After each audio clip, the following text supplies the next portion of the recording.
Écoutez, bienvenue à cette conférence de presse de rentrée.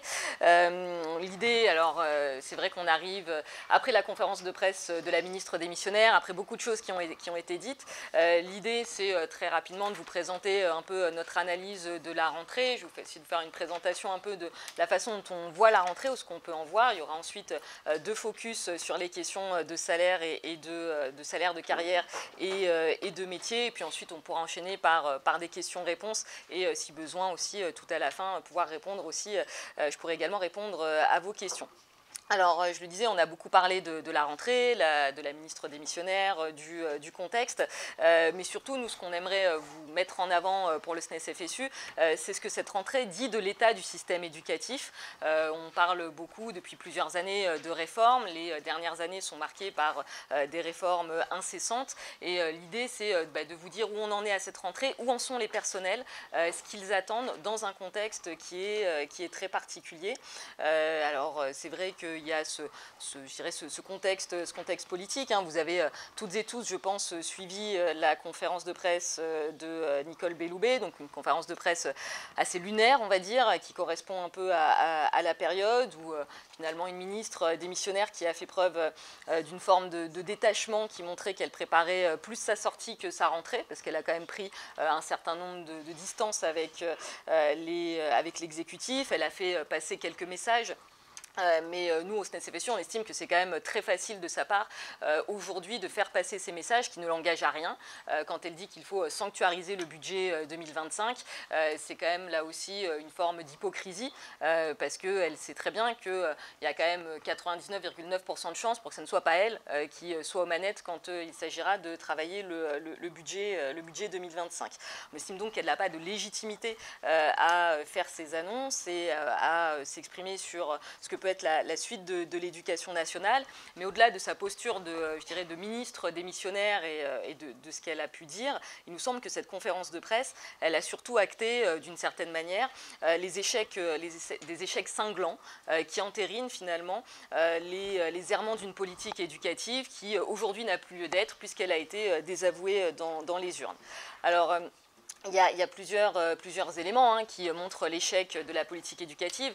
D'abord, et c'est devenu quelque part le thermomètre de cette rentrée, le fait qu'on sait d'ores et déjà qu'il n'y aura pas un professeur devant chaque classe à la rentrée. Il n'y aura pas non plus un professeur devant chaque classe tout au long de l'année. La ministre démissionnaire a dit qu'on s'approchait de l'objectif de 100%. C'est quand même là aussi un aveu d'échec de ne pas être capable de dire on va s'approcher d'un objectif de 100%, mais de ne pas être capable, le jour de la rentrée, d'assurer la continuité du service public. Alors, on sait qu'on n'aura pas un professeur devant chaque classe à la rentrée, tout simplement parce qu'on sait que les concours n'ont pas fait le plein. On sait que dans le second degré, tout concours confondu, on est à 1142 postes qui n'ont pas été pourvus. Et depuis quelques jours, quand on se connecte au site de France Travail, on a quand même une flopée de petites annonces pour recruter des professeurs dans différentes matières. C'est assez frappant de voir pour certains rectorats plusieurs dizaines d'annonces, parfois une cinquantaine d'annonces pour recruter des professeurs pour cette rentrée. Il y aura certainement, et en tout cas on va s'y atteler, à regarder plus précisément ce qu'il en est dans certaines disciplines. On peut certainement penser que non seulement il n'y aura pas un professeur devant chaque classe à la rentrée dans l'année, mais il n'y aura certainement pas un professeur de français et de maths devant chaque groupe quand ils existeront, ces groupes, parce qu'on avait bien vu les difficultés de recrutement en français et en mathématiques, que la ministre démissionnaire avait d'ailleurs quelque part pointé du doigt en faisant appel aux retraités de français et de mathématiques pour pouvoir assurer ces heures de cours.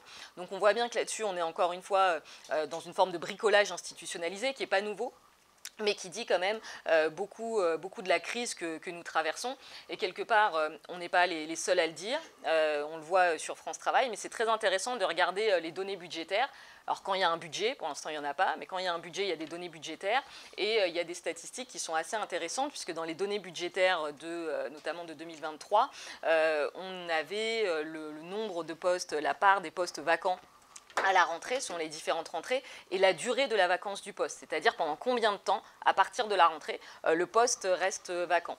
Et on s'aperçoit que entre 2018 et 2023, donc finalement toutes les rentrées qui ont été préparées par Emmanuel Macron, à la rentrée, il manque de plus en plus de professeurs et de plus en plus longtemps, puisque la durée moyenne de la vacance du poste, c'est-à-dire le temps moyen pendant lequel un poste n'est pas pourvu à la rentrée, c'est près de 28 jours en moyenne. Donc ça veut dire qu'on a de plus en plus de postes non pourvus et donc une vacance qui dure de plus en plus longtemps, et derrière donc des élèves qui n'ont pas les cours auxquels pourtant ils doivent avoir accès. Donc ça, c'est quand même un premier élément d'échec assez évident pour la politique d'Emmanuel Macron.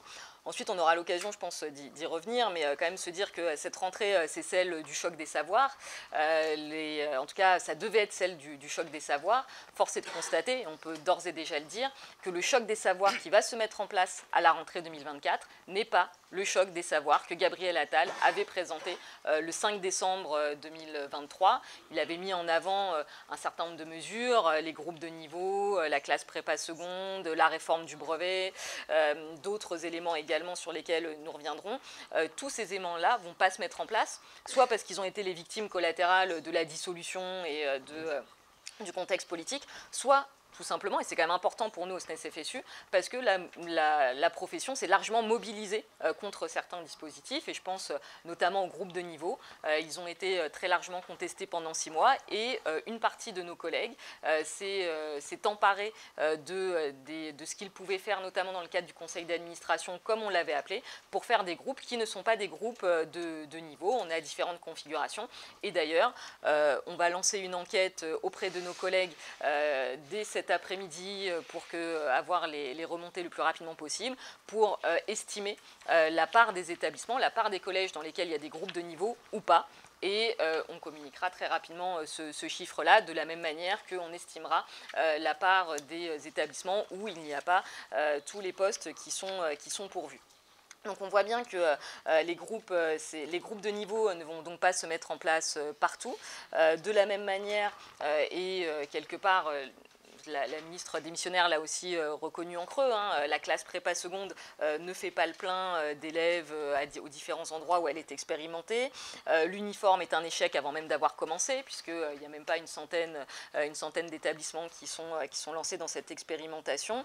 Et on voit aussi que finalement tout ce qui faisait le cœur du choc des savoirs, c'est-à-dire un projet d'école qui est quand même profondément réactionnaire, profondément conservateur, qui vise à trier les élèves, les autres éléments de cette réforme-là, comme par exemple la réforme du DNB, ne vont pas, en tout cas à notre sens, ne doivent pas s'appliquer à la rentrée. Il n'y a pas de texte, mais nous, ce qu'on demandera au futur ministre ou à la future ministre, c'est que on demandera de toute façon l'abandon du choc des savoirs et par exemple que le brevet ne devienne pas obligatoire pour passer en seconde à la rentrée 2025.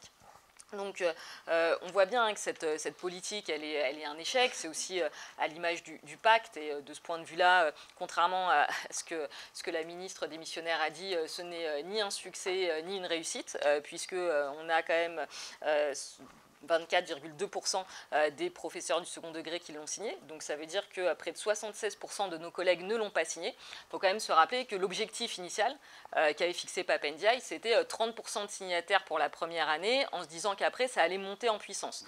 Bon, en fait, ça ne va pas monter en puissance. Il y a déjà un rejet très, très important des collègues qui ont bien vu l'arnaque que constituait le pacte. Donc, voilà, on voit bien que cette rentrée, elle est très étrange de par le contexte politique, par le fait qu'on est encore beaucoup dans le flou sur la suite. On y reviendra, on va avoir, ce qu'on attend, c'est quand même un cap et des perspectives. Mais au-delà de cette rentrée, de cette rentrée immédiate, de la rentrée 2024, il y a quand même un élément qui nous semble important. On a beaucoup employé l'année dernière au SNES l'expression « l'école est à un point de bascule ». C'est-à-dire que c'est une rentrée qui n'est pas comme les autres, parce que c'est dans une crise politique, mais c'est aussi parce que l'école est à un point de bascule. On l'a employé parce que l'analyse qu'on fait, c'est qu'on est en train de basculer sur un autre modèle que le modèle de l'école publique. Le modèle de l'école publique, celui qui a construit un peu, qui a construit l'école de la République, c'est celui qui a pour ambition de former les jeunes, de les faire réussir, mais surtout de les faire grandir ensemble, de les faire réussir ensemble. Donc ça renvoie aux questions bien évidemment de mixité sociale, ça renvoie aussi aux questions de ce qu'on apprend aux élèves, la façon dont on les fait grandir intellectuellement, dont on leur fait construire leur esprit critique. Et nous, on constate aujourd'hui que finalement, ce modèle de l'école publique, il est largement mis à mal par les réformes et on n'est pas loin de basculer sur autre chose. On n'est pas loin de basculer, ou on est en train de basculer sur une école du tri social. On a vu avec le choc des savoirs et les groupes de niveau, avec la classe prépa seconde, avec tout ce qui se joue autour de ces dispositifs. On le voit aussi à travers ce qui se joue sur l'enseignement privé et la façon dont l'enseignement privé et le fait qu'il soit très largement favorisé par les politiques qui ont été menées organisent finalement une forme de séparatisme scolaire et social qui là aussi vient miner ce modèle d'école. Et puis, l'école est à un point de bascule parce que la crise de recrutement s'est tellement enracinée qu'elle menace aujourd'hui la continuité du service public. Et c'est quand même un des piliers du service public qui est aujourd'hui comme ça menacé.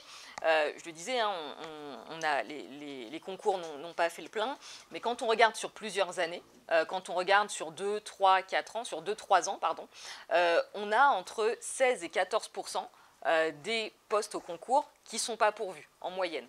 Donc on est quand même sur une crise qui s'enracine et le signe que véritablement le choc d'attractivité n'a pas eu lieu. Et il y a un élément de plus qui s'est greffé sur les concours 2024, c'est que par exemple, même l'agrégation maintenant ne fait plus le plein. C'est-à-dire que pour la première fois sur les concours 2024, on a eu une agrégation, qui est quand même un concours qui a une certaine attractivité. L'agrégation n'a pas fait le plein, notamment par exemple l'agrégation d'histoire, où il y a 3 postes qui ont été perdus. Et ça, c'est quand même le signe que la crise d'attractivité s'enracine et qu'elle est profondément structurelle et qu'elle en est à un tel point qu'elle menace ce projet d'école, en tout cas ce modèle d'école qui est celui de l'école de la République. Donc aujourd'hui, finalement, on voit bien que ces questions qui sont quel est le modèle d'école, pourquoi est-ce qu'on fait ça, est-ce qu'on n'est pas à un point de bascule, c'est aussi une question qu'on entend beaucoup de la part de nos collègues. Ça nous a marqué au SNES, c'est l'an dernier. Alors c'est certainement lié aussi à la réforme du choc des savoirs, mais on a eu beaucoup de collègues qui nous ont fait part bien évidemment de leur amertume, qui nous ont fait part de leur colère, mais qui nous ont fait part de leur questionnement sur leur identité professionnelle. C'est-à-dire qu'on a beaucoup entendu la question, mais en fait, que devient mon métier? Qu'est-ce que je suis en train de faire? Et je n'ai pas choisi ce métier-là pour faire ça. Je n'ai pas choisi ce métier pour trier mes élèves, par exemple. Et ça renvoie quelque part à la crise de sens du métier. Et de ce point de vue-là, on va regarder très attentivement et on va suivre très attentivement nos collègues de français et de mathématiques cette année, parce que on a bien entendu l'année dernière finalement leur très grande colère de voir leur métier de professeur de lettres et de mathématiques complètement malmené, complètement quelque part découpé en tranches, réduit à quelques tâches, alors même que notre métier, quelle que soit la discipline, c'est bien d'ouvrir les élèves au monde qui les entoure, de leur apporter des connaissances exigeantes. Et finalement, quand on cumule tous ces éléments-là, je veux dire la crise de recrutement qui s'enracine, le modèle d'école qui sous-tend un certain nombre de réformes, l'état d'esprit de nos collègues, le fait qu'il y a une forme de repli sur soi, qu'il y a une forme on sait aussi de plus en plus de démissions, mais des collègues qui vraiment sont aussi dans des stratégies où ils essayent de se protéger d'abord de tout ce qui se passe autour d'eux. C'est quand même ça aujourd'hui la réalité. Et donc tout ça montre bien qu'on est quelque part dans un système qui est pas loin de basculer, un système dont on a beaucoup dit que jusqu'ici il était tenu à bout de bras par des personnels à bout de souffle. Notre crainte, c'est qu'il ne puisse même plus être tenu à bout de bras, en fait, et que les collègues finissent par lâcher du fait de ce que les différents gouvernements, de la façon dont les différents gouvernements ont maltraité l'éducation nationale. Et c'est pour ça qu'on estime qu'il y a aujourd'hui plus de temps à perdre. Quand on dit qu'il y a urgence pour l'éducation nationale, il y a urgence parce que on est quand même sur un moment critique pour l'éducation nationale, où des collègues se posent des questions, se posent aussi des questions sur ce qu'ils enseignent. On aura l'occasion de revenir, par exemple, sur la question des programmes qui, aujourd'hui, sont davantage des programmes pour apprendre à se comporter plutôt qu'apprendre à réfléchir. Quand vous regardez ce qui se passe sur l'EMC ou d'autres choses, ce n'est pas des programmes pour apprendre à réfléchir. C'est des programmes où on dit aux élèves, voilà comment il faut se comporter. C'est aussi révélateur d'une certaine ligne politique en la matière. Alors, je terminerai très rapidement en vous disant que une fois qu'on a fait ce constat de rentrée, en tout cas une fois qu'on analyse la rentrée comme ça, on sait aussi qu'on est dans un moment critique d'un point de vue politique. On va avoir un nouveau ministre, une nouvelle ministre, et pour nous, il y a des urgences, il y a des mesures d'urgence, et il y a aussi des mesures, je dirais, un peu plus structurelles qu'on sera amené à porter autour de celui ou celle qui sera notre interlocuteur ou notre interlocutrice quand cette personne sera désignée.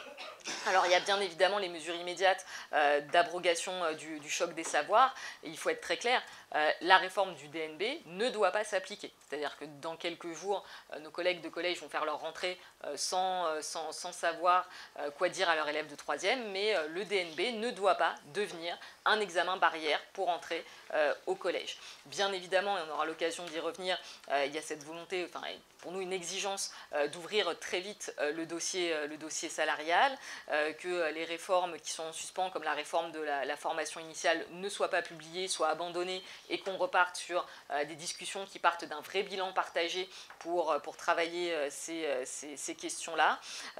L'abandon du pacte, en fait, l'ensemble des mesures qu'on va porter à très court terme, donc augmentation de salaire, abandon du choc des savoirs, abandon du pacte, vise déjà à donner un premier élan, à réparer un peu l'éducation nationale et amorcer et réamorcer notamment le fait qu'on puisse recruter et qu'on puisse garder les enseignants et surtout qu'on puisse faire réussir nos élèves. Et puis après, il y aura des mesures, je dirais des mesures à moyen terme, et c'est pour ça qu'on aura l'occasion également de se tourner vers la nouvelle Assemblée nationale.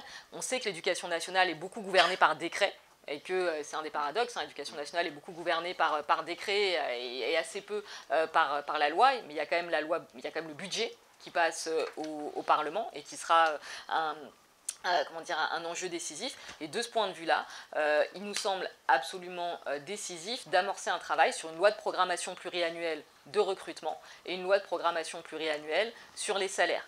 On sait que c'est comme ça qu'on arrivera aussi à pouvoir réamorcer, en tout cas pouvoir réparer l'éducation nationale. Et enfin, je dirais en termes un peu d'esprit de l'éducation nationale, il faut absolument rompre avec ces politiques qui visent à trier les élèves et quelque part nous permettre de faire notre travail comme on sait le faire, parce qu'on connaît nos élèves et on a l'expertise pour le faire. Il faut arrêter avec cet empilement de réformes qui a épuisé les personnels, qui a mis sous tension tout le monde, y compris certainement vous, je pense, un petit peu, avec l'ensemble, l'avalanche de réformes de ces dernières années. Mais il y a un impératif, c'est quand même d'arriver à faire réussir tous les élèves. Et cet impératif de démocratisation scolaire, il est décisif dans un moment où on a aussi besoin d'élever le niveau de qualification de notre jeunesse, de donner un avenir à notre jeunesse. Et je terminerai sur un point, c'est un enjeu démocratique, notamment dans le contexte politique qu'on connaît. L'école ne va pas bien aussi parce que les familles, les élèves voient bien qu'elle ne répond plus à ses promesses, qu'elle ne répond plus aux promesses notamment d'élévation sociale, qu'aujourd'hui l'école, du fait des réformes, elle ne corrige plus les trajectoires sociales, elle les entérine. Ça suscite forcément beaucoup de ressentis, beaucoup de colère, et on sait que cette colère, elle est captée par le Rassemblement national et qu'elle vient nourrir le vote pour le Rassemblement national. Et donc, vous l'avez vu à la fin de l'année, au SNES-FSU, on est très engagé dans la lutte contre l'extrême droite parce qu'on estime que c'est une menace pour l'école, ses personnels et ses élèves. Et il nous semble que face au danger de l'extrême droite qui est toujours bien présent, il faut bien évidemment réparer l'école publique, il faut améliorer l'école publique, il faut lui donner les moyens de fonctionner. C'est un enjeu du quotidien pour nous, pour nos élèves, mais c'est aussi un enjeu démocratique que de faire fonctionner les services publics et s'assurer ainsi le bon fonctionnement de notre école. Voilà pour un premier panorama, mais après vous allez préciser deux, trois petites choses. Voilà, et puis on répondra à vos questions après. Oui, peut-être pour faire le lien sur la situation en collège, notamment sur la question des groupes de niveau.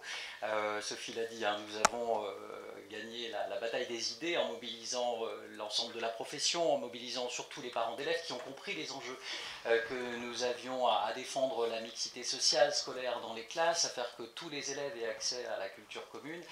C'est un enjeu pour nous de faire comprendre que le collège, comme le lycée, doivent porter les élèves au plus haut niveau possible et les faire accéder à la qualification, les émanciper, les faire entrer dans l'esprit critique. Ce sont des éléments importants qui ont été partagés par le plus grand nombre et par l'opinion publique, mais une deuxième lame arrive sur laquelle nous sommes très vigilants, qui sera peut-être plus silencieuse, c'est la question des programmes. La ministre l'a annoncé, les programmes du cycle 4 vont être discutés dans l'année, et ces programmes sont réorganisés autour d'un nouveau socle. Le socle désormais sera construit autour de 4 éléments, les savoirs fondamentaux, c'est-à-dire que pour les élèves qui ne franchiront pas toutes les étapes, parce que le système éducatif se construit désormais par SAS, par bassin de décantation pratiquement, où il faut les sélectionner en fin de troisième, en prépa seconde, avant Parcoursup. Finalement, pour la grande majorité des élèves qui ne pourront pas suivre, il y aura les savoirs fondamentaux, les mathématiques, le français, ça fera partie du nouveau socle.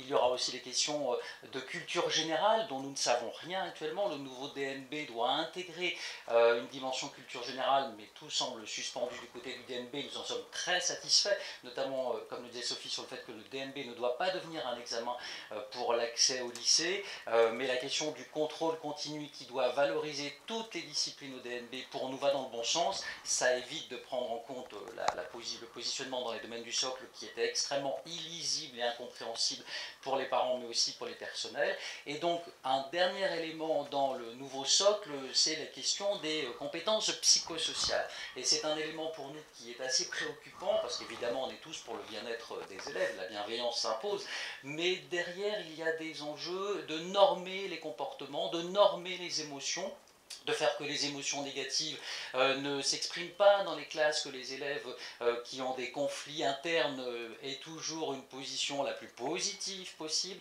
Et ça, ce sont des enjeux pour nous qui ne sont pas des enjeux d'émancipation. On mesure bien qu'il y a une volonté de contrôler les corps, avec la tenue unique, avec le SNU pour l'engagement militaire, de contrôler finalement le comportement des jeunes pour améliorer le climat scolaire. En tout cas, c'est pas comme ça que nous voyons les choses. Il faut au contraire laisser la possibilité aux enseignants, dans des classes où les effectifs doivent être les plus réduits possibles, de les laisser faire leur travail. Les personnels sont tout à fait compétents, formés pour le faire, et c'est bien pour cela que nous défendons un haut niveau de qualification disciplinaire pour que les élèves que nous avons dans nos classes de la 6e jusqu'au post-bac du lycée, puisque c'est l'organisation du second degré en France, nous soyons en mesure de leur apporter des savoirs, des connaissances exigeantes, et faire en sorte surtout que les qualifications de début de métier, la formation initiale, soient à un niveau master. Nous sommes très satisfaits du fait que la ministre ait ajourné le projet, la réforme, en tout cas, puisque pour nous c'était un recul important. Nous défendons le recrutement sur le niveau master parce qu'il y a un enjeu de faire que à la fois les étudiants qui sont dans les INSPE, mais aussi ceux qui ne se destinent pas vers nos métiers, finalement, sur le tard, se disent que les métiers de l'enseignement sont intéressants. Et avec un master, soit en mesure d'avoir une norme d'emploi tout à fait comparable à ce qu'ils pourraient trouver dans d'autres secteurs professionnels. Et l'EM2, pour nous, est un élément important dans la qualification des enseignants en France. Nous rappelons par ailleurs qu'en l'espace de 35 ans, ce sont 300 heures de cours en moins dans les licences, et un Master 2 d'aujourd'hui est l'équivalent d'une licence il y a 35 ans. D'où l'attachement du SNES-FSU à des qualifications master à l'entrée dans le métier. Et je termine sur la question du lycée, dont on parle assez peu pour la rentrée. C'est un peu un angle mort, mais nous défendons un bilan des réformes Blanquer. Il y a une urgence à faire que, après 5 ans de réforme du lycée, de Parcoursup, d'épreuves de spécialité qui par chance ont été repoussées en juin à la session dernière, qu'on en fasse un bilan contradictoire pour remettre tout ça à plat et repenser un lycée qui soit véritablement démocratisant et qui permette à tous les jeunes d'accéder à l'enseignement supérieur en abrogeant Parcoursup. Les dernières mesures qui ont été prises par le ministère sous le coup de la pression d'une grève autour du grand oral avec les allègements notamment du programme de SES, pour nous ne sont pas acceptables. Les éléments du programme qui ont ont été sabrés sont quand même très révélateurs de la façon dont le ministère perçoit l'enseignement de SES. Nous voulons des concertations de toute urgence pour qu'il y ait des allègements sur les programmes de terminale. C'est pour nous un élément important. Et je termine sur la question des évaluations standardisées qui viennent piloter désormais tout le système éducatif. Nous ne sommes pas contre le fait que le système éducatif soit évalué, mais on peut travailler sous forme d'échantillonnage. Là, l'idée du ministère, c'est bien davantage de trier les élèves à l'occasion des résultats, mais aussi de normer les pratiques professionnelles des enseignants en les engageant à faire en sorte que les résultats des élèves soient meilleurs chaque année, d'où l'idée de généraliser les évaluations standardisées sur l'ensemble du collège à partir de cette rentrée. Mais le ministère a dû reculer sous la pression syndicale, puisque au niveau 5e et 3e, les évaluations standardisées sont seulement facultatives. Nous appelons les collègues à ne pas les mettre en œuvre et à ne pas utiliser l'ensemble des résultats des évaluations standardisées qui sont une photographie à un instantané mais qui ne disent rien de la réussite des élèves. Nous ne sommes pas pour des éléments prédictifs. Nous sommes en capacité de faire réussir les élèves dans les classes avec une confrontation des élèves, des regards, de leur histoire mais aussi de leur milieu social, d'où le fait que nous défendons la mixité scolaire et sociale dans les classes et notre combat contre les groupes de niveau sur le collège va continuer. Et pour compléter et finir ce tour d'horizon de cette rentrée, eh bien, ça a été beaucoup dit, hein, un des grands enjeux, c'est la crise de recrutement face à laquelle on se trouve, et la crise de la reconnaissance de nos métiers, avec un constat qui est simple, hein, c'est que le chantier de la revalorisation, il est toujours devant nous. Les mesures qui ont été prises en 2022, en 2023 ont été inférieures à l'inflation globalement et ne permettent pas notamment de reconnaître le haut niveau de qualification que nous revendiquons. On est très loin de ce que sont nos références. On se souvient des années 80 où un professeur débutait à 2 fois le SMIC et pouvait finir à 3-4 fois le SMIC en fin de carrière. Ce sont les perspectives qu'on se donne au SNES-FSU avec un mandat qu'on rappelle, qu'on a continué à développer. On a eu un congrès cette année, on n'en a pas encore parlé, mais qui a été l'occasion aussi pour nous de travailler avec l'ensemble de nos adhérents, et puis donc de la profession, nos revendications. Et on porte la perspective de toutes et tous agrégés parce qu'on est convaincu que c'est la façon de répondre aux enjeux du système éducatif. Et donc pour ça, c'est clairement un plan, Sophie l'a évoqué, hein, un plan de long terme, une loi de programmation pluriannuelle aussi bien sur le recrutement mais aussi sur les salaires. Il y a des moyens réorientés, hein. Il y a évidemment des moyens budgétaires à dégager, mais nous pouvons déjà commencer par parler de réorienter un certain nombre de moyens. Le SNU, ça coûte 3 milliards, l'apprentissage, il y a 10 milliards qui sont, de notre point de vue, qui représente une forme de gabegie qu'on doit réorienter. Et on a besoin effectivement d'un message politique fort, structurant pour nos professions. Et quand on parle de revalorisation, on ne parle pas que des salaires, on l'a dit déjà beaucoup, il y a tout ce qui tourne autour du sens du métier, et puis il y a aussi tout ce qui tourne autour de nos carrières, des statuts.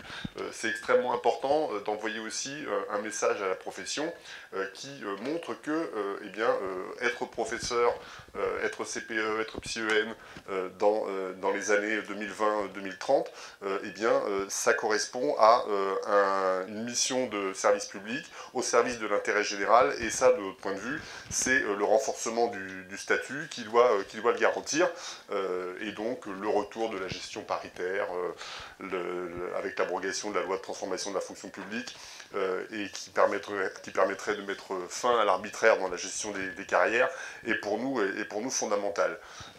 Dans cette logique-là, il y a aussi une grande question autour du recrutement massif de contractuels, de non-titulaires, qui s'apparente à une forme de dumping social, puisque on recrute des collègues qu'on ne prend pas le temps de former et qui sont évidemment beaucoup moins bien payés que les titulaires, parce que oui, c'est encore possible. Et donc, on a une revendication très forte hein, de mettre fin à ce recrutement de non-titulaires. Donc là aussi, ça doit se planifier avec des plans de titularisation qui doivent permettre que tous les professeurs soient fonctionnaires.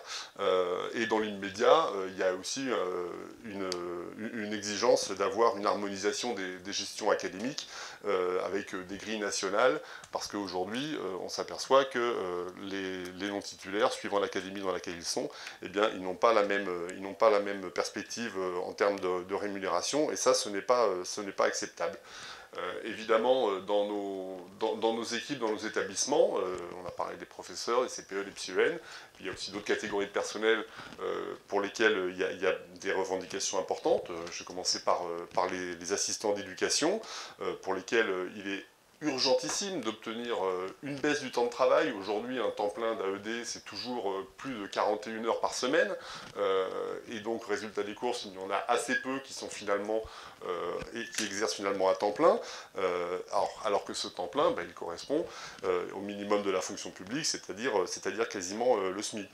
On exige aussi le recrutement académique pour mettre fin à des pressions locales qui sont délétères pour les personnels, et puis une vraie revalorisation avec une grille de catégorie B qui permette aux AED, sur la durée de leur engagement, eh bien, de progresser aussi.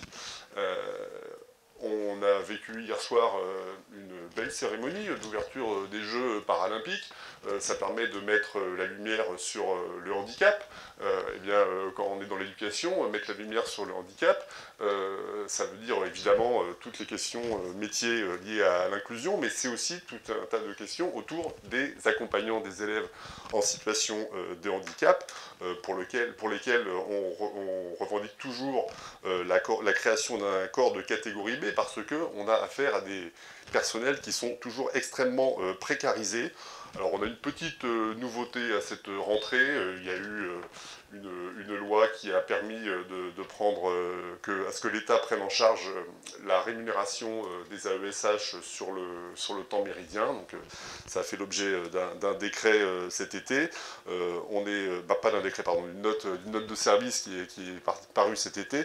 On est extrêmement vigilant à ce que cette opportunité, qui ne représente pas du tout de la revalorisation, hein, c'est juste permettre à certaines, je dis certaines parce que c'est 95%, ce sont des femmes, de travailler plus. On est extrêmement vigilant à ce qu'on respecte le volontariat autour de ces situations-là, parce que c'est pas toujours simple, et puis il ne faudrait pas que des collègues à qui on propose d'accompagner les élèves sur le temps méridien se le voient finalement imposer, et ça pourrait, de façon paradoxale, pour certaines, aboutir à des licenciements en cas de refus. Donc ça, on est extrêmement vigilant là-dessus.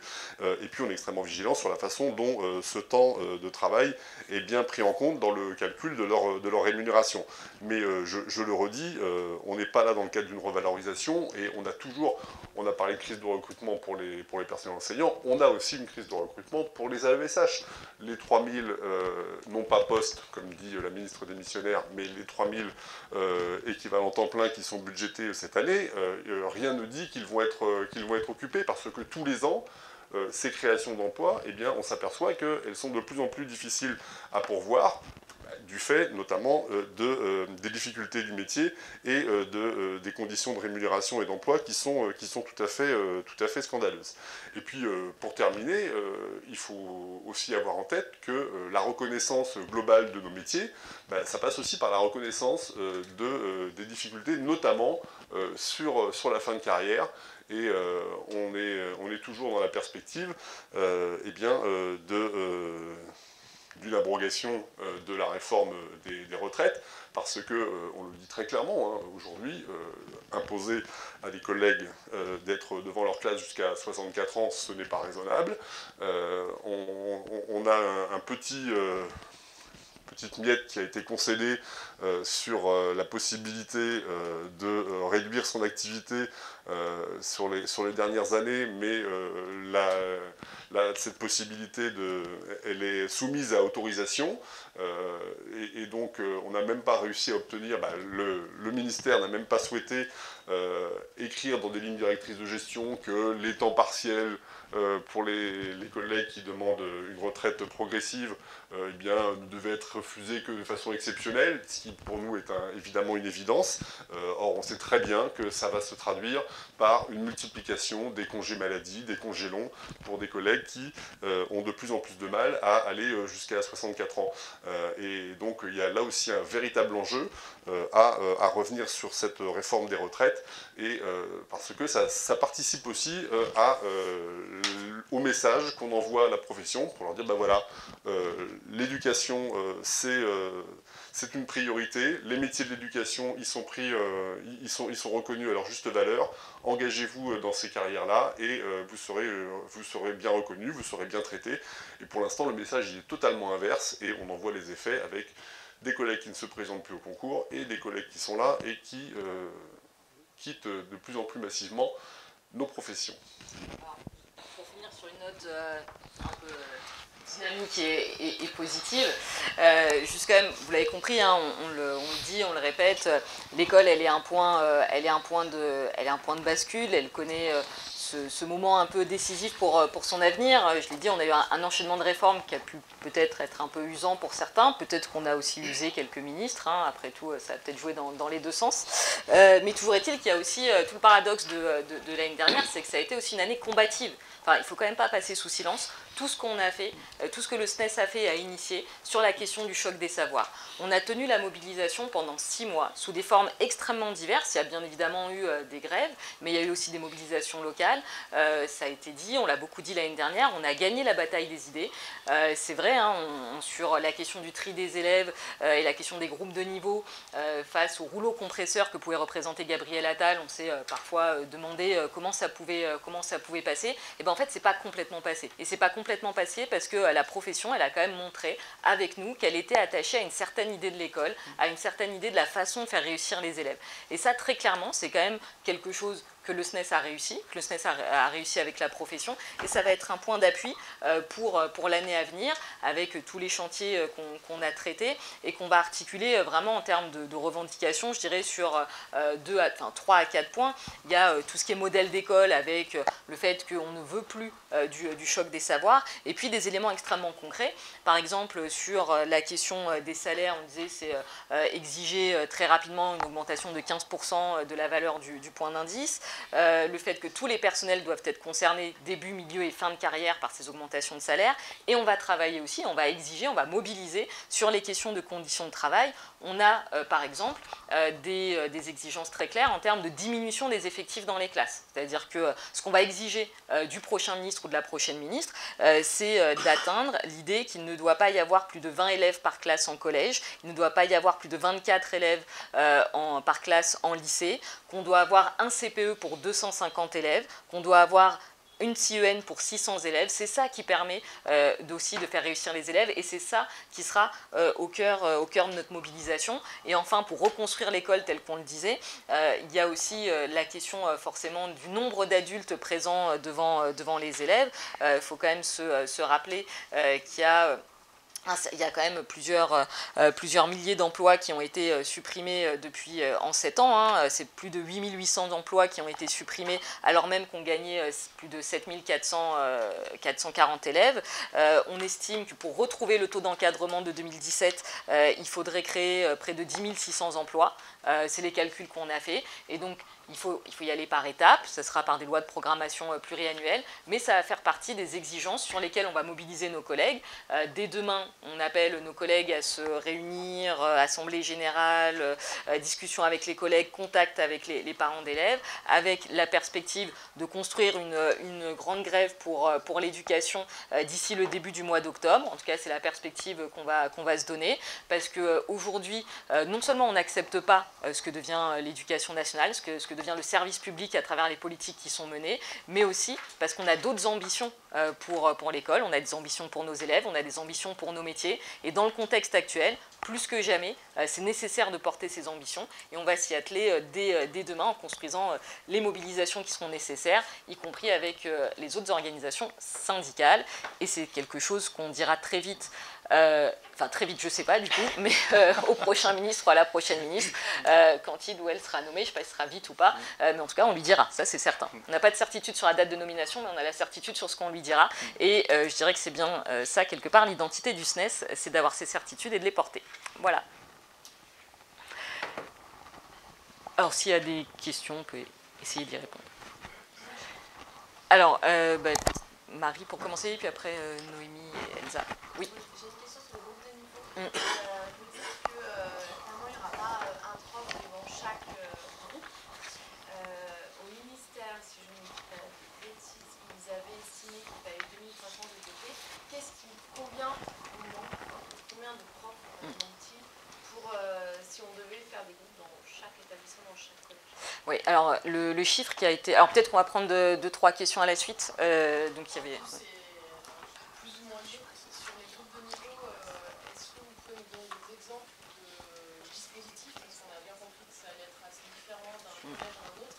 J'imagine que vous avez pas mal de remontées et voilà, quelques pistes de mise en place.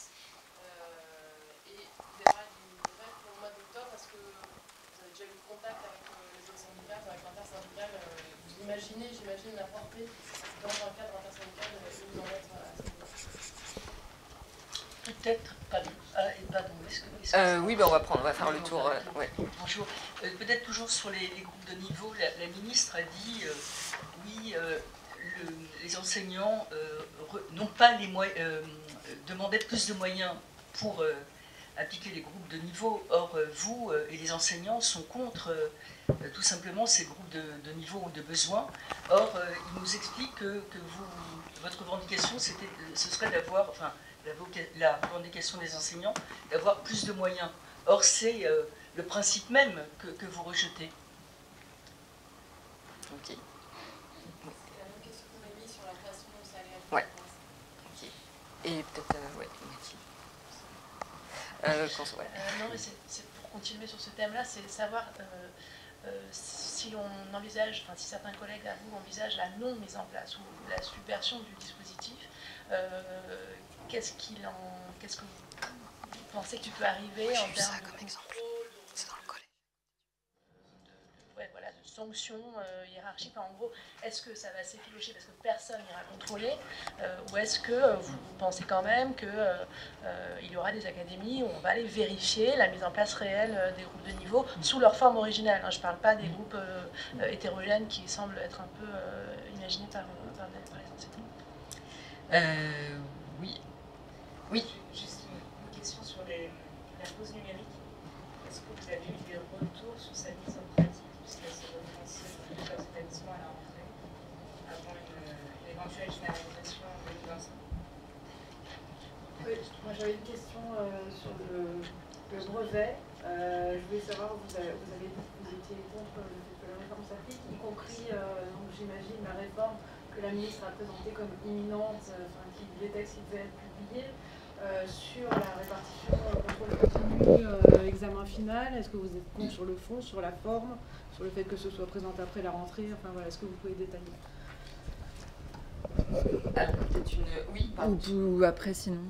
On peut peut-être faire une première salve de réponses sur toute la partie groupe de niveau. Alors d'abord sur la question des moyens qui ont été dégagés ou auraient été dégagés pour la mise en place des groupes de niveau. D'abord sur le chiffre qui a été annoncé par le ministère, ça vient du rapport de la mission exigence des savoirs, rapport qui par ailleurs n'a jamais été publié, dans lequel il y a différentes hypothèses de mise en place, en tout cas ce qu'on nous a dit, il y a différentes hypothèses de mise en place de ces groupes et à partir de là différents chiffrages. Et donc le chiffre qui a été annoncé par le ministère, c'est un des chiffrages parmi d'autres. Pourquoi ils ont pris celui-là, voilà. 2300 Mais il y avait plusieurs, visiblement en tout cas ce que disait le ministère, c'est qu'il y avait plusieurs chiffrages et qu'ils ont avancé celui-là. Ensuite, une fois que vous avez ce chiffre qui est annoncé, il faut bien voir que en fait, ce sont des emplois, en gros c'est les supports budgétaires sur lesquels vous allez mettre des gens. Donc d'un côté vous avez les supports budgétaires pour qu'ils existent dans le budget, et de l'autre côté vous avez les gens.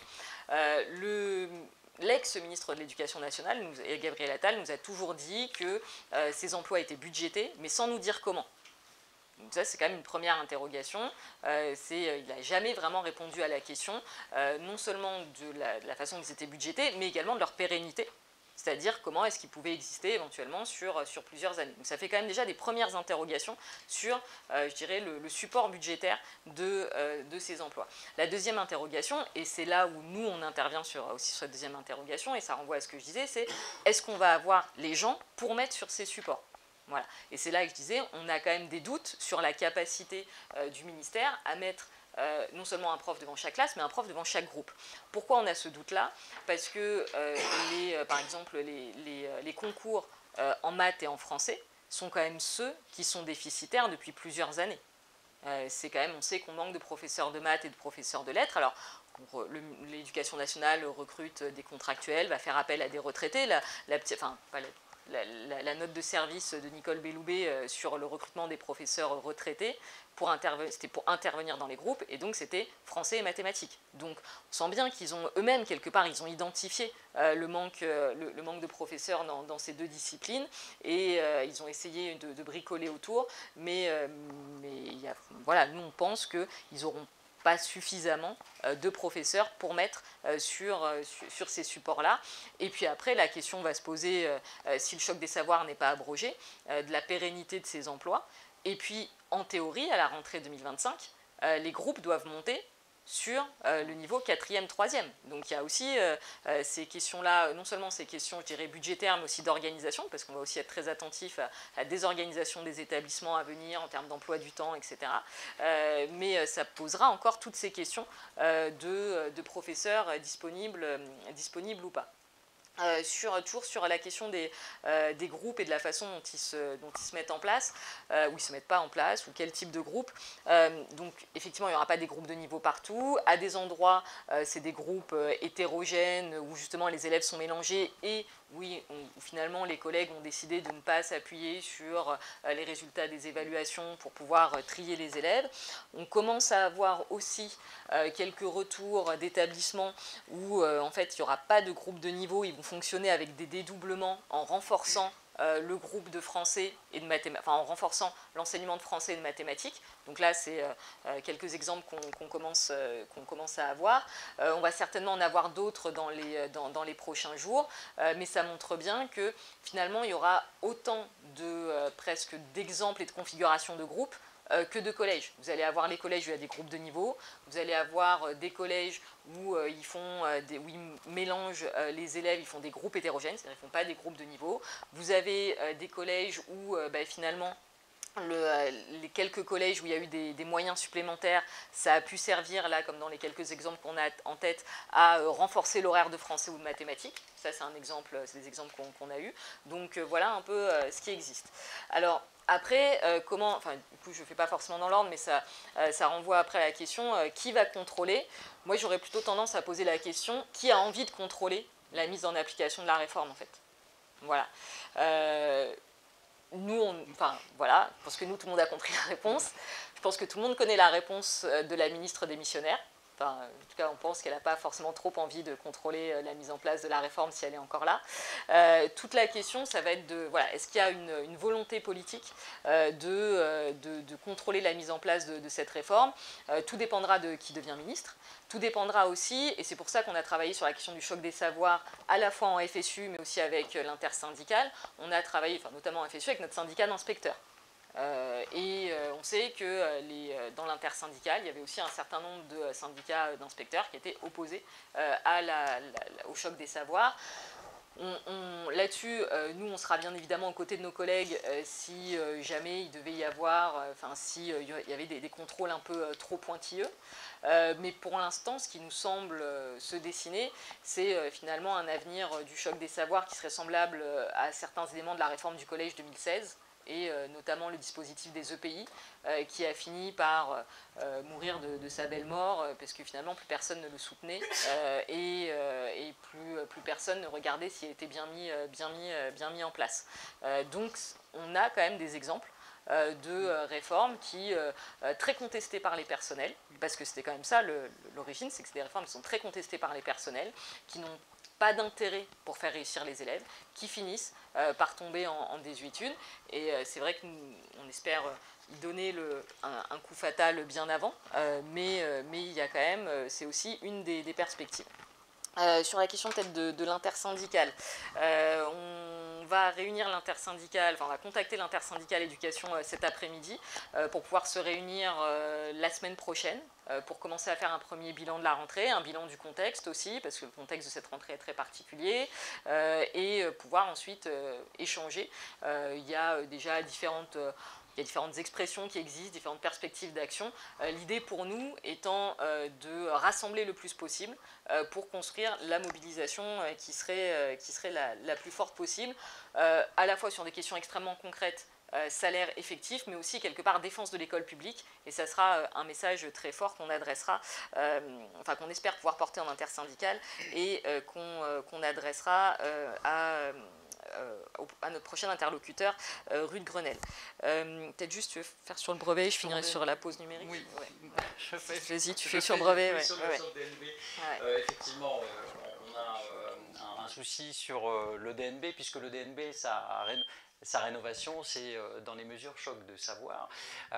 Pour nous, il est hors de question que le DNB devienne un examen de passage pour le lycée sur les 3 voies du lycée. Ça, c'est vraiment un élément très fort qui fait la quasi-unanimité des organisations syndicales, pas de toutes, mais des majoritaires en tout cas, et nous en sommes satisfaits. Un point, par contre, sur lequel nous attendons d'être concertés, c'est sur la question de la prise en compte de la culture générale dans un futur DNB à horizon 2025-2026, j'en parlais tout à l'heure dans le cadre du nouveau socle, mais un point que la ministre a souligné dans sa conférence mardi, c'est a priori une de nos demandes qui est entendue, et ça nous en sommes très satisfaits, c'est la prise en compte du contrôle continu dans le DNB. Pour ça, c'est un point pour nous important, puisque nous tenons à ce que toutes les disciplines qui sont enseignées en 3e soient valorisées dans le cadre de l'examen pour donner du sens aux efforts des élèves dans l'ensemble des champs disciplinaires et pas seulement dans les disciplines des savoirs fondamentaux, maths et français. Donc ce sont des revendications que nous portions depuis longtemps. La prise en compte du socle était très compliquée, je le disais, avec des points liés à des positionnements dans les domaines du socle que personne finalement ne comprenait et qu'il était très difficile d'expliquer aux parents. Et nous tenons à ce que ce DNB renouvelle avec le contrôle continu et des épreuves terminales. Nous avions d'ailleurs fait des propositions pour qu'il y ait même une épreuve orale qui soit cadrée au niveau national et qui permette de travailler sur des projets collaboratifs de groupes d'élèves, par exemple, comme nous avions pu connaître il y a quelques années sur le lycée avec les TPE. Pour l'instant, ce sujet est en suspens, mais une chose est claire, nous ne voulons pas du DNB examen, mais nous voulons bien discuter d'un DNB rénové qui permette de valoriser toutes les disciplines. Très vite sur la question de la contradiction apparente qu'il pourrait y avoir entre le fait de revendiquer des moyens pour des groupes et puis de refuser le dispositif des groupes de niveau. Déjà, une réponse peut-être un peu simpliste en apparence, c'est que dans groupe de niveau, ce qui pose problème, c'est de niveau. Et donc, avoir des moyens pour des groupes, nous, ça ne nous a jamais posé de problème. Et donc, on l'a dit plusieurs fois, ce qui est très important pour améliorer la qualité de l'enseignement, c'est la baisse des effectifs dans les classes. Donc, si cette baisse des effectifs, elle doit passer au moins temporairement par des allègements sur certaines heures avec des groupes où on peut dédoubler des classes, etc. Eh bien, nous on prend.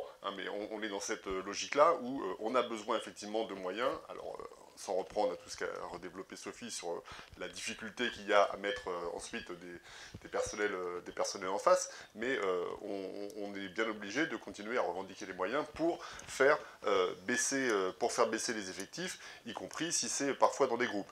Et puis sur la question du contrôle et de la remise en cause de ce qui se passe dans les établissements, il faut aussi avoir en tête que on est justement sur des logiques d'établissement. Ce n'est pas des collègues individuellement qui décident de mettre en œuvre ou pas les groupes de niveau, ce sont des équipes d'établissement.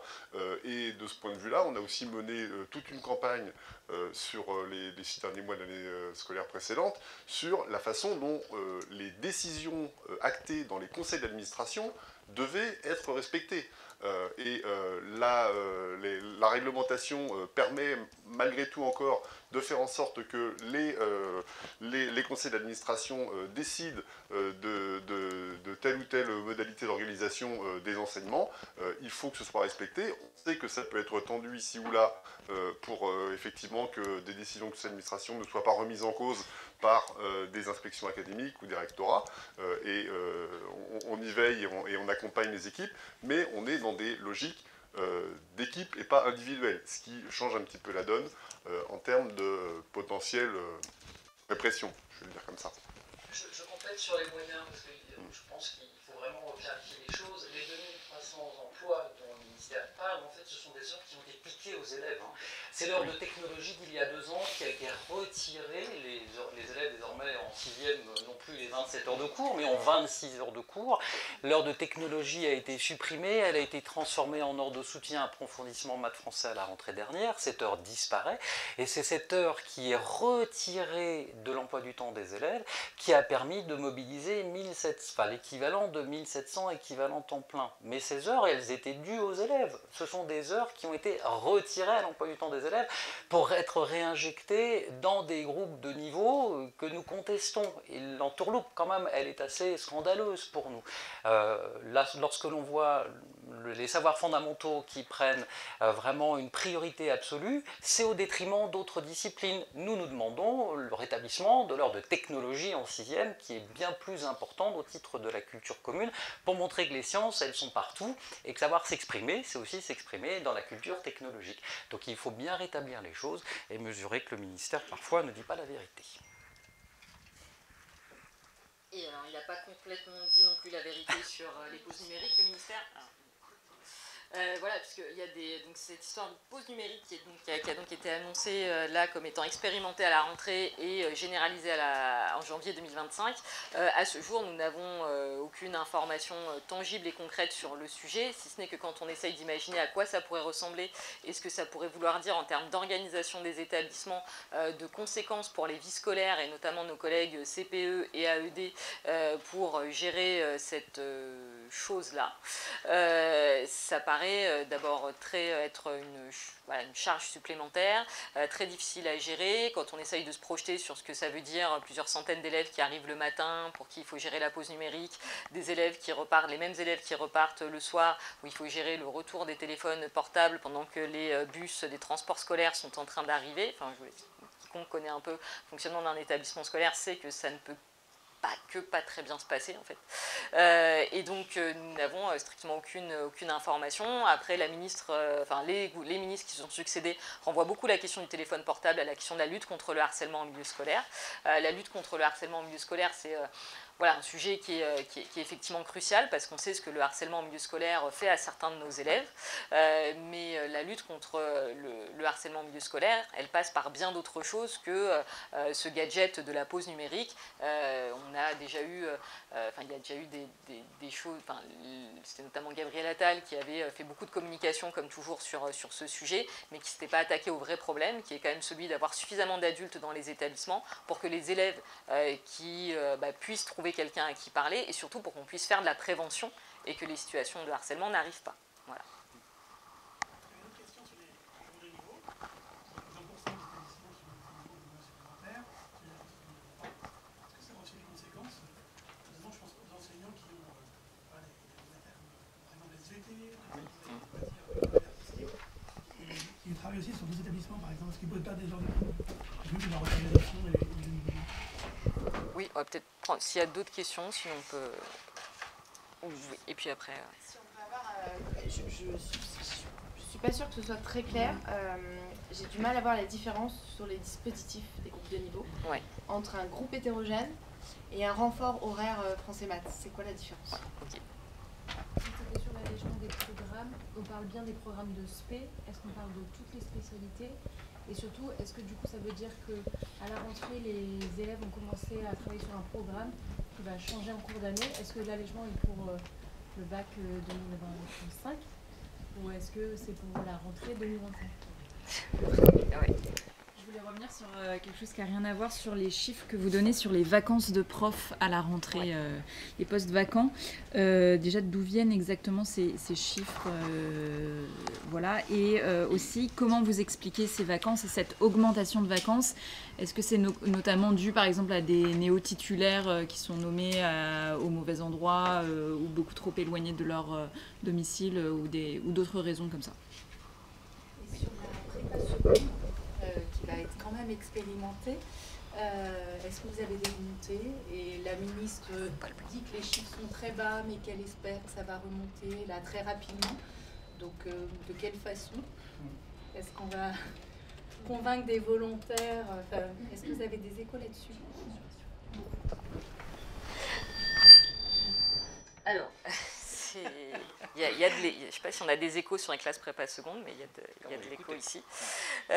Donc sur les questions des moyens pour les groupes, effectivement, tous les établissements n'ont pas eu des moyens supplémentaires pour faire des groupes. Donc assez tôt, quand on a commencé la préparation de rentrée dans les établissements, dès janvier-février, on a eu un certain nombre de retours d'établissements qui nous ont dit, mais en fait, si on devait mettre en place ces groupes-là, eh ben on va être obligé de détricoter l'existant en termes de groupes pour, par exemple, effectivement, SVT, discipline, langue vivante, etc. Donc oui, quelque part, il y a une forme, et on regardera très vite ce qu'il en est concrètement, mais on a déjà eu un certain nombre d'échos dans des académies au mois de janvier-février, où finalement, il s'agissait de déshabiller Pierre, Paul et Jacques pour habiller un peu le voisin.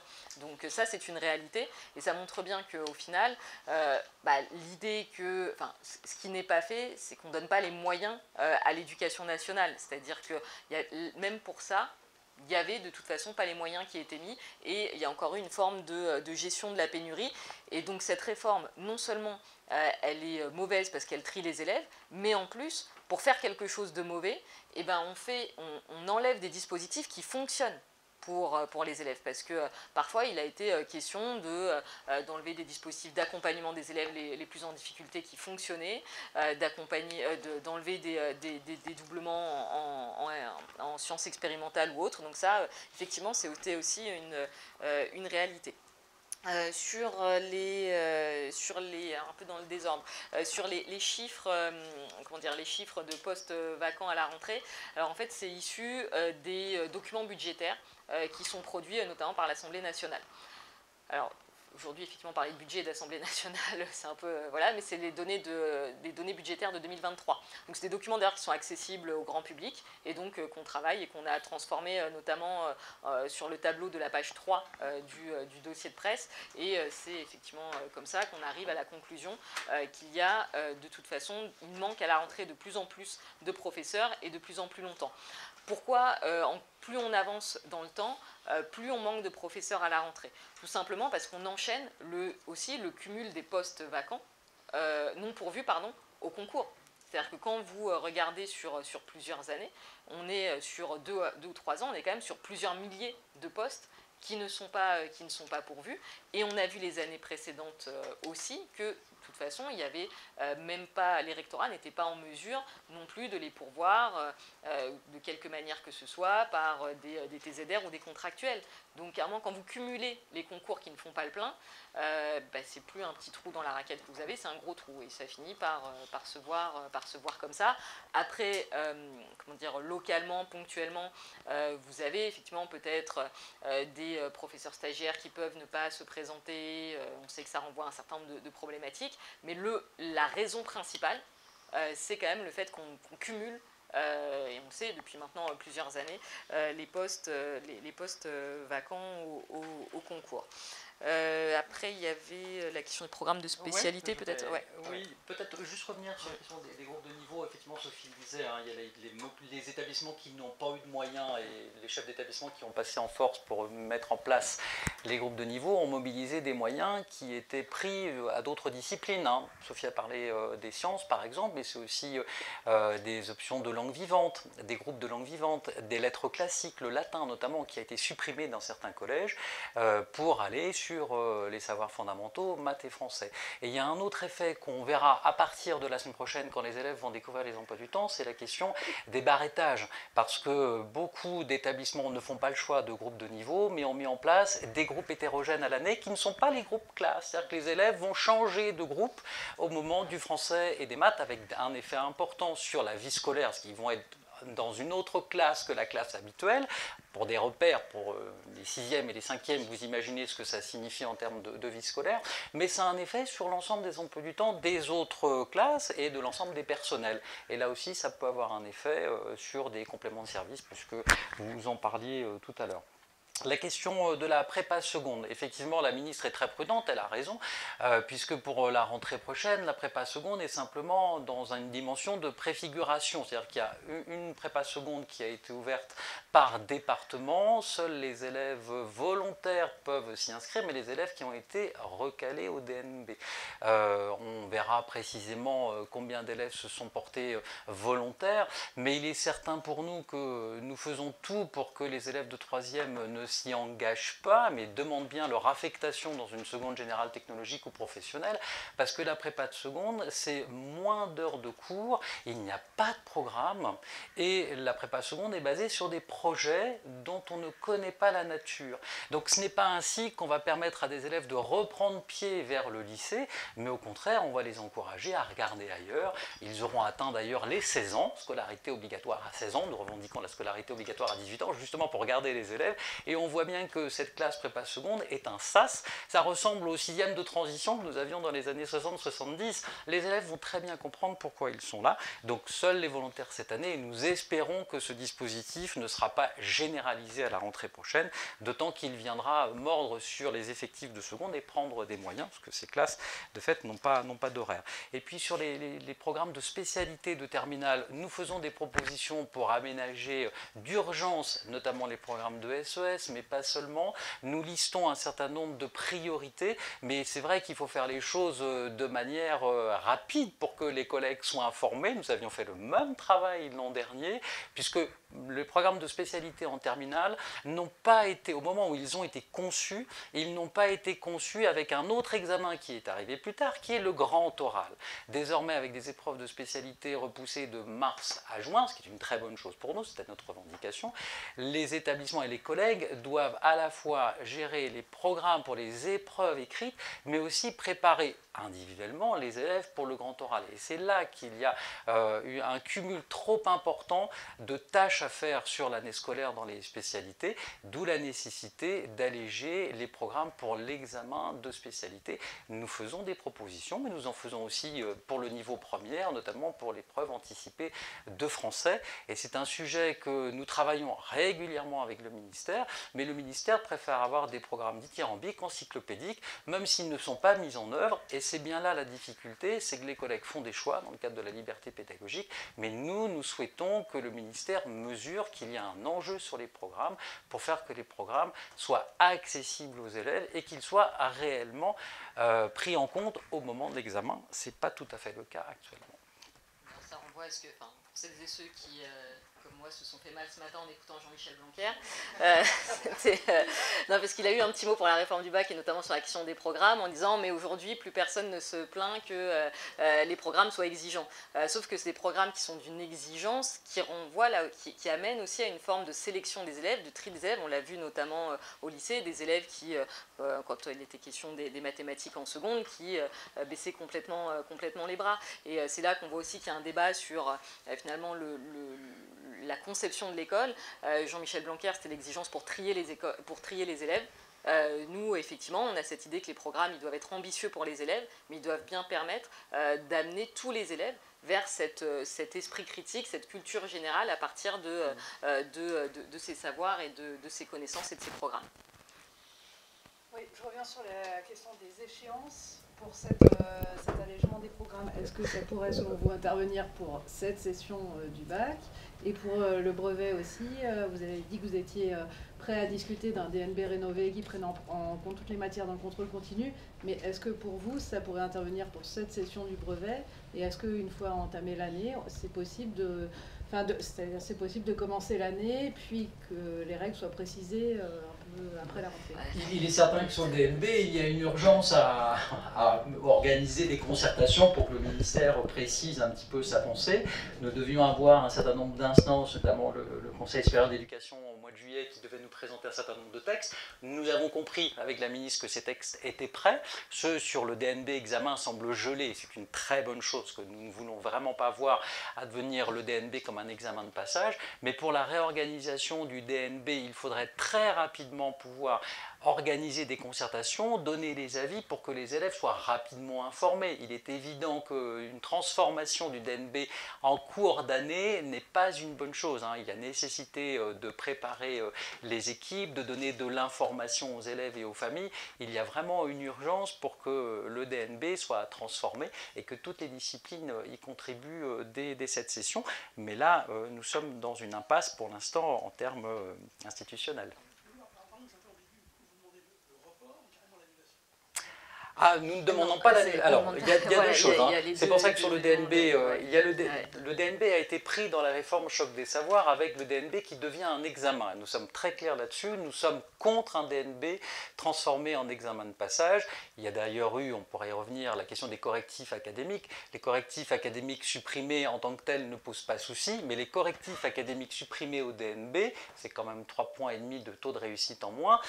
Articulé avec un DNB examen pour l'entrée au lycée, ça veut dire moins d'élèves qui arrivent sur les 3 voies du lycée. Ça, c'est un point pour nous qui est incontestable. Nous ne voulons pas d'un DNB examen.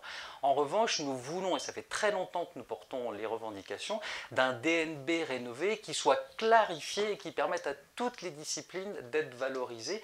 Et ça, c'est un point sur lequel nous avons déjà fait des propositions. Nous savons que le ministère est prêt avec des textes. Il y a donc urgence à réunir les instances pour que à la fois les textes soient publiés, que les familles et les personnels soient informés. Justement, petite demande de précision par rapport à ce que vous disiez tout à l'heure. L'évaluation par le socle actuellement pour le brevet, vous disiez toutes les disciplines ne sont pas prises en compte. Tout à fait. Lesquelles? Parce que les langues vivantes, par exemple, le PS. Ah, mais c'est dans les compétences générales et les disciplines en tant que... Il y a une compétence linguistique. Oui, mais les disciplines en tant que telles n'y apparaissent pas directement. Et dans beaucoup... Oui, mais en même temps, ça ne valorise pas le travail de l'année des élèves, parce que c'est un collectif, parfois à l'occasion du conseil de classe, qui peut décider du nombre de points qu'on va attribuer, mais c'est quand même un travail qui se fait de manière assez rapide, qui ne porte pas tant sur les compétences acquises des élèves. Nous sommes avec le DNB justement sur un examen qui prépare les élèves à la suite de leurs études, avec cette idée qu'il faut travailler tout au long de l'année pour justement être prêt à la fois aux épreuves terminales, mais valoriser aussi un travail continu sur l'ensemble des disciplines et pas seulement sur les épreuves qui seront passées en épreuve écrite, maths et français plus particulièrement. C'est pour ça que nous valorisons l'ensemble des disciplines sur le collège et que la réorganisation du DNB va pour nous dans le bon sens sur ce point-là, mais il y a des étapes encore cachées qui sont une réorganisation du DNB que le ministère avait en tête, avec notamment une épreuve de culture générale. Ça, ce sont des sujets sur lesquels nous n'avons pour l'instant aucune information, mais ça faisait partie des éléments choc des savoirs de Gabriel Attal. J'avais une question sur la pause numérique, sur justement les téléphones portables. Est-ce que c'est pas un faux problème d'attendre l'installation de casiers par les régions? On voit que dans pas mal d'écoles privées, finalement, ils interdisent tout simplement aux jeunes de venir avec leur téléphone. Donc, est-ce que finalement cette solution qui a été apportée ne manquerait pas un peu de conviction sur le fond? Est-ce qu'on pourrait s'en sortir beaucoup plus simplement? Déjà, elle manque de concertation. je ne sais pas si c'est un manque de conviction, mais en tout cas, le manque de concertation. Mais après, sur la question du téléphone portable, déjà, il y a des choses qui existent, puisque pour le coup, il y a un texte qui nous vient de 2018 sur l'interdiction du téléphone portable. Ce qui se passe là-dessus, alors effectivement, dans le privé, il y a un certain nombre d'établissements où effectivement, les élèves ne viennent pas avec leur téléphone portable. C'est des exemples ici ou là. On voit bien que c'est dans certains contextes particuliers, etc. La question, c'est si vous allez dire on interdit aux élèves de venir avec le téléphone portable, comment ça se passe à l'entrée d'un établissement, comment ça se passe dans la journée. On sait, parce qu'on a des exemples dans nos collèges et nos lycées, qu'il y a parfois des élèves qui ont 2 téléphones portables. Voilà, c'est des choses qu'on a vues dans nos classes. Donc à partir de là, voilà, il y a quand même tous ces éléments-là qui n'ont absolument pas été regardés d'une manière ou d'une autre, qui correspondent au quotidien de nos établissements, de ce qu'on vit, et balancer là-dessus la pause numérique sans avoir regardé vraiment ce que ça voulait dire pour le quotidien des établissements, ça pose quand même question. Voilà. Oui, Olivier. Deux questions. C'est parce qu'il est directionné. On sait que les mobilisations partout, mais peut-être en particulier en éducation nationale, c'est jamais évident. Il y a eu l'année dernière en Seine-Saint-Denis un mouvement qui, à défaut d'avoir pour l'instant gagné quelque chose, même si je me suis laissé dire qu'il était tout prêt à partir, a été quand même extrêmement puissant, extrêmement long, et qui s'est distingué quand même par des pratiques peut-être assez innovantes. Est-ce que ce mouvement vous inspire quelque chose dans la perspective des mobilisations nationales à construire? Et la deuxième question, c'est pas effectivement la première fois qu'on vous entend parler de point de bascule, pour nous aider à mesurer les enjeux, parce que là, jusqu'à maintenant, ce point de bascule, vers quoi vous nous dites qu'on va perdre, projet d'école républicaine, anticipatrice, etc., mais quel est leur projet? Quel est le projet? Point de bascule vers quoi? Est-ce que vous pourriez nous le caractériser en positif? Alors, en positif, je ne sais pas, mais c'est un beau challenge. Mais pour commencer par la première question sur le 93, donc sur le 93, il y a alors la mobilisation est prête à repartir puisque l'intersyndicale du 93 va se mobiliser dans le 10 septembre. Ça va être un point où la mobilisation va reprendre dans ce département. C'est effectivement une mobilisation à laquelle on a participé, mais qu'on a aussi effectivement regardé ce qu'on pouvait en tirer comme enseignement. Il y a la façon dont ça a été préparé, parce que c'est quand même une mobilisation qui a été préparée pendant plusieurs semaines et même plusieurs mois, en étant en lien direct et régulier avec les collègues qui étaient dans les écoles, les collèges et les lycées, puisqu'il y a eu cette fameuse enquête pour savoir par exemple quel était l'état du bâti scolaire, quels étaient les manques dans les établissements. Donc cette idée de pouvoir préparer les choses et de pouvoir les préparer en prise directe avec le terrain, mais aussi de chiffrer ça. Alors c'est toujours un peu plus complexe au niveau national quand il faut qu'on agglomère plusieurs dizaines d'académies, mais cette idée de chiffrer les besoins et pourquoi pas d'ailleurs de les chiffrer budgétairement, c'est certainement quelque chose qu'on va essayer de regarder à l'occasion du PLF 2025, voir si par exemple sur des lois de programmation pluriannuelle, quelle pourrait être la première étape, que ce soit en termes de création d'emplois ou en termes de rémunération, parce qu'on sait que ça peut être aussi un levier de mobilisation important, de pouvoir dire voilà quelle est la première étape, voilà ce qu'on demande, etc. Donc oui, il y a des enseignements à tirer. Au-delà de la préparation, il y a aussi des enseignements à tirer dans la façon dont les choses se sont ensuite mises en place. Je veux dire, la reconduction du mouvement à certains moments. Il y avait des semaines où finalement on n'était plus sur des mobilisations locales, des rencontres avec les parents d'élèves, d'autres moments où on se retrouvait, où les collègues se retrouvaient à Bobigny ou à Paris. Donc là aussi, il y a je dirais un cumul ou une forme d'action complémentaire qui est aussi à regarder avec beaucoup d'attention. On sait d'ailleurs que d'autres académies, d'autres départements regardent avec beaucoup d'attention ce qui s'est fait. J'en ai discuté un peu avec le SNES 78 qui a commencé un travail en intersyndical au printemps dernier avec l'idée sur plusieurs mois d'aller voir dans les établissements quels étaient les besoins pour pouvoir construire après une mobilisation. Donc c'est un modèle qui est effectivement complètement inspirant. Après, sur le point de bascule, vers quoi? Alors, pour le qualifier, alors effectivement, on le dit depuis en tout cas on insiste beaucoup depuis plusieurs mois, c'est forcément un point de bascule vers un modèle qui est en miroir de ce que nous on porte et ce qu'on défend pour le modèle d'école. Mais là, ce qu'on voit très concrètement, c'est quand même le privé qui quand même tire beaucoup profit des dernières réformes, que ce soit la réforme du lycée, on va voir aussi ce qui se passe là sur d'autres niveaux de scolarité, puis même le privé qui tire profit, je dirais entre guillemets tout simplement, de la dégradation du service public. C'est-à-dire que quand on dit que la continuité du service public est attaquée, aggravée par les politiques qui sont menées, de suppression de postes, d'absence de revalorisation, etc., d'une certaine manière, en plus de toutes les questions de financement, le privé en tire largement profit. Donc il y a ce premier élément.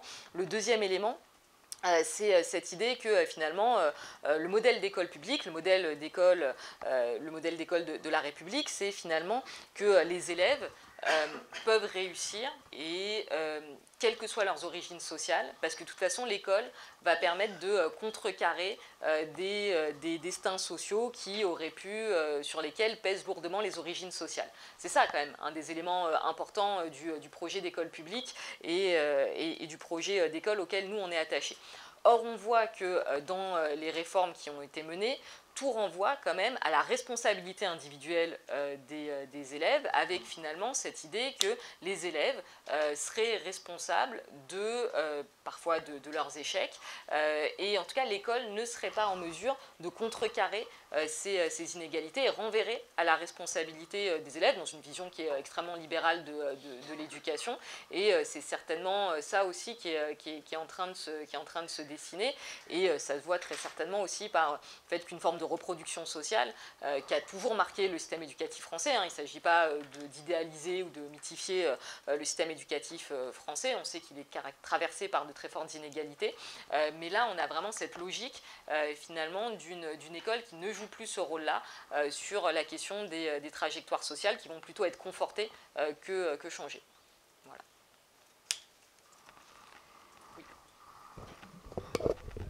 Sur le pacte, est-ce que vous n'avez pas l'impression quand même qu'il y a eu un peu un retournement de certains enseignants qui étaient au départ contre le principe, mais qui au final y ont adhéré, soit parce qu'ils n'avaient pas vraiment le choix, il fallait qu'ils trouvent des sources de revenus supplémentaires, soit parce qu'effectivement ils effectuaient des missions qui étaient mieux rémunérées dans le cadre du pacte que dans le cadre d'heures supplémentaires classiques. Alors, c'est une crainte qu'on avait au moment où qu'on avait exprimée d'ailleurs en disant c'est effectivement dans l'état des rémunérations des personnels, il y en a peut-être qui vont se dire bah là tout de suite maintenant face à des questions personnelles, ça pourrait être une solution. Dans les faits, quand on voit la part des professeurs du public qui ont signé le pacte, c'est-à-dire 24, un peu moins de 25%, quand on regarde aussi la répartition par tranche d'âge, on se dit que le pacte n'a finalement pas trouvé son public parce que c'est pas chez les moins de 30 ans que le taux de signature du pacte est le plus important. Alors certainement aussi parce qu'il y a des questions d'entrée dans le métier, de conditions de travail, etc. qui alourdissent le quotidien. Mais quelle que soit la tranche d'âge qu'on regarde pour le public, et j'insiste pour le public, on est quand même sur des taux de signature qui sont relativement bas. Ça ne veut pas dire que ça n'a pas existé, l'exemple que vous donnez. Certainement qu'il y a des collègues qui ont signé le pacte pour des raisons de complément de revenus qu'ils n'avaient pas par ailleurs. Mais ça reste finalement, toutes ces signatures, elles restent finalement assez marginales et elles renvoient à une réalité, c'est qu'aujourd'hui il y a une charge de travail qui est telle que rajouter du travail supplémentaire, c'est en fait impossible pour bon nombre de collègues. Là-dessus, la ministre a dit qu'elle voulait recentrer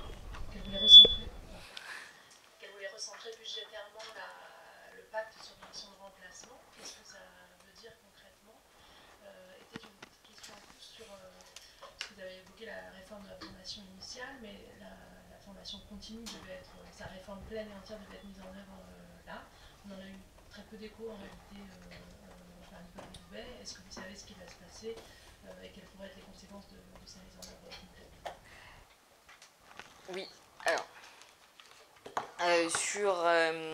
Sur la question du pacte et de recentrer le pacte sur le remplacement de courte durée, il y a même Emmanuel Macron qui l'avait annoncé lors d'un déplacement au printemps dernier, en annonçant qu'il allait avoir 98 millions d'euros en plus qui allaient être mis sur le pacte, spécifiquement sur les missions de remplacement de courte durée. Alors aujourd'hui, le cabinet nous assure que ces 98 millions d'euros, ils ont bien été mis dans les dotations qui arrivent dans les académies, enfin qui sont arrivées dans les académies. Quand on demande d'où viennent ces 98 millions d'euros, personne n'est capable de nous répondre, donc on ne sait pas trop comment, s'ils vont vraiment venir, je veux dire, se concentrer sur le remplacement de courte durée. Après, on n'est pas surpris par ces déclarations, que ce soit d'Emmanuel Macron ou de Nicole Belloubet. On sait qu'il y a cet enjeu, je dirais, d'affichage politique qui est de dire les remplacements sont assurés. Ça va certainement ça va certainement passer peut-être par une façon de vendre le pacte localement en disant regardez, il y a du remplacement de courte durée. Il y a le fait que désormais il est possible de signer des demi-pactes sur du remplacement de courte durée pour faire apparaître ça comme étant plus flexible et moins lourd. Il n'empêche que là aussi, sur le remplacement de courte durée, il a été assez peu signé parce que on n'est pas sur, on est plus, comme on l'a souvent dit, sur une forme d'occupation des élèves plutôt que de véritables actes pédagogiques. On a quand même eu un certain nombre de retours, d'exemples assez surréalistes de ce qu'était le remplacement de courte durée, où vous avez des professeurs qui ne connaissent pas la classe, qui ont pour une heure telle ou telle classe, ou alors des professeurs d'une autre discipline. Donc on est quand même sur quelque chose qui pédagogiquement n'est satisfaisant ni pour les élèves ni pour les enseignants. Donc qu'il y ait un message politique et qu'il y ait un affichage politique qui soit en train de dire regardez, on va mettre l'accent sur le remplacement de courte durée, moi ça me surprend absolument pas. Dans les faits, est-ce que ça va trouver son public? J'ai quand même quelques doutes au regard de ce qu'on peut se dire aujourd'hui de ce qu'est le remplacement de courte durée et de ce qu'est le pacte. On nous avait dit voilà, qu'il y aurait un très grand effort pour faire signer le pacte, que l'objectif de 30% allait être atteint, etc. Pour autant, il n'a pas été atteint. Donc il y a ce discours politique, il y a cet affichage politique, mais pour le reste, il y a quand même assez peu de... on pense quand même que le pacte est quand même très loin d'avoir trouvé son public et qu'il ne va pas forcément plus le trouver à la rentrée. En tout cas, nous, on va renouveler cet appel aux collègues à ne pas signer le pacte. Sur la formation continue, on a eu quelques retours l'année dernière de plusieurs sections académiques, nous qui étaient en lien avec les rectorats, où les rectorats, en fait, ont vu quand même la levée de bouclier des collègues, la levée de bouclier des formateurs, avec quand même des formateurs qui ont démissionné et qui ont, dans certains rectorats, qui ont quand même dit, soit ouvertement ou pas ouvertement, ou plutôt en off, en disant on ne cherchera pas à atteindre l'objectif de 100% de formation continue en dehors du temps de face-à-face avec élèves pour la rentrée 2024. Ça, c'est des choses qui ont été dites dans les académies, alors évidemment qui n'étaient pas reprises par les ministres successifs, mais c'est quand même, voilà, ça montre bien là encore que finalement à travers la formation continue, il y avait une véritable attaque de la formation continue, c'est comme ça qu'on l'avait analysé, que les collègues ont quand même protesté, que ces protestations, elles ont fini par se voir et elles ont fini par s'entendre, et on va certainement regarder au plus près des académies dans les prochaines semaines ce qu'il en est, mais on a quand même eu un certain nombre de retours en ce sens. Sur les petites questions budgétaires, on a parlé du pacte, on se rappelle de l'épisode des heures supplémentaires des HSE au mois de mai, et des 130 millions que le ministère voulait récupérer là-dessus, ça avait été suspendu. Est-ce que vous savez ce qu'il en est en cette rentrée, si les enveloppes ont été renouvelées en l'état, s'il y a eu des réductions? Et deuxième petite question, est-ce qu'il y a des sujets qu'en l'absence de ministre, vous discutez malgré tout avec la DGESCO? Je pense par exemple à la réforme de la carte de l'éducation prioritaire qu'on attend depuis très longtemps, qui de fait est préparée par les services. Est-ce que vous avez des échanges ou des échos là-dessus? Alors, sur le deuxième point, sur la question de l'éducation prioritaire, on n'a absolument aucun échange sur le sujet.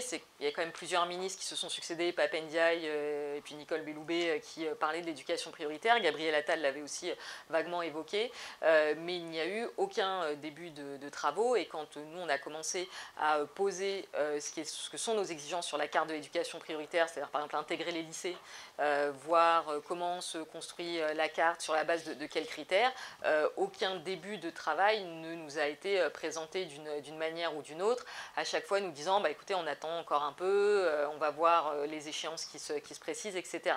Donc de quelque manière que ce soit, il n'y a eu aucun début de travail. Les seuls éléments qui nous étaient donnés parfois, c'était de nous dire que ça serait à moyen constant, et donc s'il fallait faire entrer de nouveaux établissements dans la carte d'éducation prioritaire, il fallait en faire sortir d'autres, ce avec quoi on n'était pas d'accord. Mais quand nous on disait mais on pourrait en discuter, on pourrait regarder les critères. Par exemple, regardons les effets de l'utilisation des 4 critères qui avaient été posés pour la réforme de 2016. Regardons aujourd'hui ce qui se fait, par exemple, sur l'allocation des moyens, sur la base de l'IPS ou autre, pour en avoir un regard assez fin et critique. Là-dessus, on n'a eu aucun retour, aussi bien côté des différents cabinets qui se sont succédés ou du côté de la DGESCO. Voilà. Ensuite, sur les HSE, il y avait effectivement cette incertitude sur la rentrée 2024. Ce que le cabinet de la ministre nous dit, c'est qu'ils n'ont pas touché finalement aux enveloppes d'HSE pour la rentrée 2024, que sur les 130 millions d'euros à trouver, ils ont plus ou moins dit, ils n'ont pas trouvé et ils ne vont pas rendre ces 30 millions d'euros parce qu'ils n'ont rien à mettre dessus. Enfin, l'éducation nationale est tellement à l'os qu'il y a quasiment plus rien à trouver. Donc, ce qui d'ailleurs pose aussi question sur ce que pourraient être les coûts budgétaires de l'année 2025, c'est-à-dire qu'ils ont déjà eu beaucoup de mal à trouver l'équivalent, enfin les quasiment 700 millions d'euros, ils ne trouvent pas les 130 millions d'euros. Si le budget 2025 il est sur une des coupes budgétaires qui sont d'une ampleur encore plus grande, alors on peut quand même se poser la question de savoir ce qui va vraiment être fait en matière budgétaire. Une des seules marges de manœuvre qui leur reste en gestion, et ils ne nous l'ont pas dit explicitement comme ça en fin d'année dernière, mais c'est bien ce qu'on a compris, c'est sur la façon dont sur la fin de l'année, on gère le recrutement de contractuels pour assurer des remplacements sur la fin de l'année.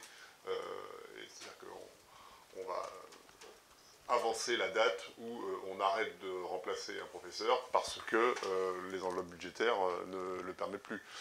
Mais il n'y a pas beaucoup d'autres marges de manœuvre que celle-là. Peut-être une dernière, ouais.